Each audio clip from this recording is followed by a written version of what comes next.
The king's Indian defense arises when black responds with a kingside fianchetto against white's setups like a pawn advancing to d4 or c4, or a knight moving to f3. For example, in a common opening sequence, white often pushes the e2 pawn forward to control the center. Black then plays d6 to reinforce that area, leading us into the main structure of the king's Indian defense. White continues development, but a common mistake at this stage is placing the light-squared bishop on d3. At first glance, this appears to be a natural and logical move, but it is actually flawed. To understand why, we need to grasp the core strategic concepts behind the king's Indian defense. One key idea is applying pressure on white's central d4 pawn. Utilizing the influence of black's fianchettoed light-squared bishop, black can increase this pressure by developing the queen's knight to c6. Additionally, squared bishop can move to g4 to pin and neutralize white's knight positioned on f3. Sometimes we can even strike in the center with a pawn break by advancing the e7 pawn to e5. As you can see, we have multiple ways to apply pressure and target the weakness on d4. By placing the light-squared bishop on d3, white interferes with their own queen, which can no longer defend the d4 pawn. This is why the move is a positional mistake for white. At this stage, they are often unaware of the underlying issues, but we will continue with our plan. We first develop paired bishop to g4, aiming to eliminate white's knight on f3, one of the key defenders of the central d4 pawn. White may respond with h3 to challenge our bishop. We exchange pieces and then develop the queen's knight to c6, further increasing pressure on the d4 pawn. This is one of the simplest and most effective strategic ideas in the king's Indian defense, which I really enjoy using. Now, what can white do? In most cases, they try to reinforce their center. If they decide to push forward, we can discuss that in a moment. But for now, we can consider moving the knight to e5, creating a fork that targets both the queen and the light-squared bishop. A strong move here is to place the knight on d4, a powerful central square, and later reinforce it with a pawn. White often tries to maintain their pawn structure by developing bishop to e3. In response, we play the queen's knight to d7, opening the diagonal for our dark-squared bishop and renewing pressure on the d4 pawn. If white defends again, black has a tactical shot, jumping the knight to e5, forking the queen and the light-squared bishop. At first glance, this seems to lose a piece, but if white captures with their knight, we simply recreate the same fork. After the queen moves, black plays knight takes d3, winning the game, capturing another pawn and threatening more weaknesses. Moves like c5 and queen to a5 check make the position easily winning for black. Now, returning to the main line of the king's Indian defense, bishop to d3 is a mistake, while the correct move is bishop to e2. However, black's plan remains the same, playing the bishop to g4 to eliminate the knight on f3. After white castles, a tricky move is knight from f6 to d7. This isn't the main variation, but I like it for its simplicity, as it keeps the plan of pressuring the d4 pawn clear. Usually, at some point, white plays pawn to h3. We don't mind white playing pawn to h3 since we intended to capture on f3 anyway. After exchanging, we develop the queen's knight to c6, attacking the d4 pawn twice. White must respond, but if they defend with their queen, then it becomes harder for us to increase the pressure directly. However, we can still break open the center with pawn to e5, seizing control of key central squares. If white pushes forward, we advance the knight to d4, placing it deep in their position and controlling multiple squares. To reinforce this strong knight, we can later play pawn to c5.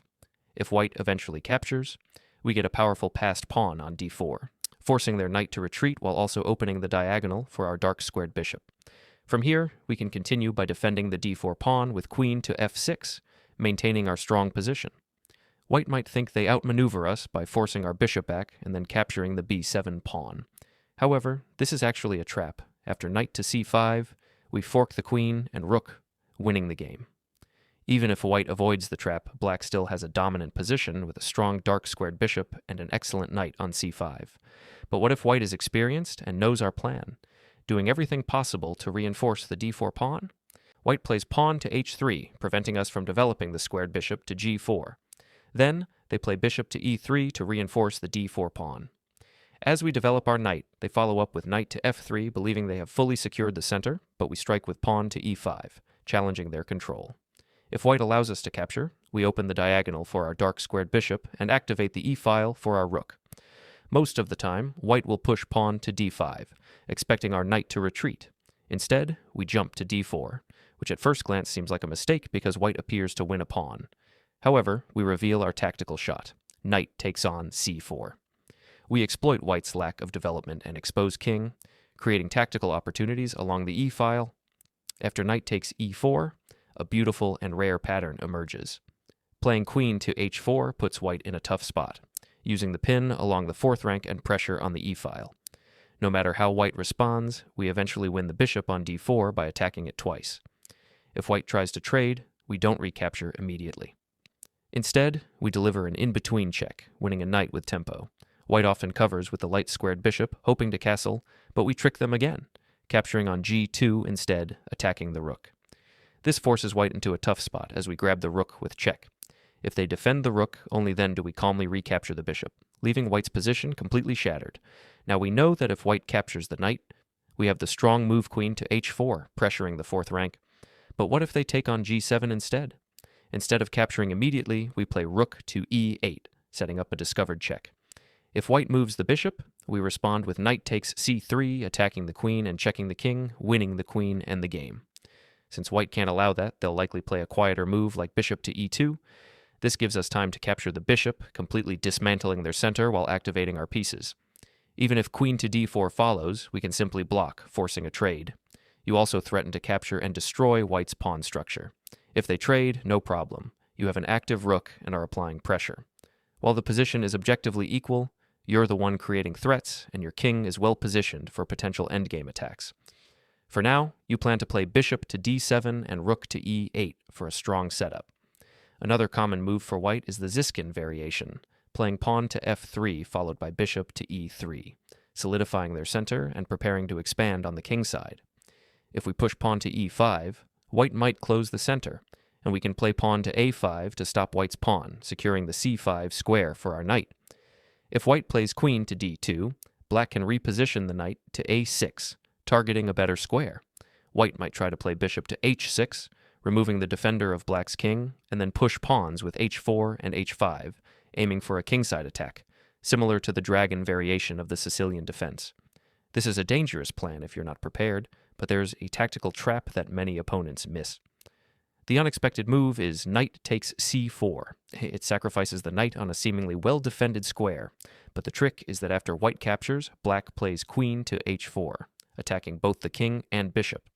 On the next move, black will capture the bishop and win the pawn on e4.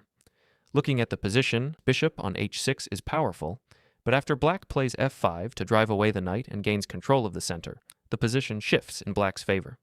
Black can then bring the knight to c5 or b4, solidifying the advantage with a superior position. If you're enjoying the content so far, don't forget to hit that like button and subscribe to the channel.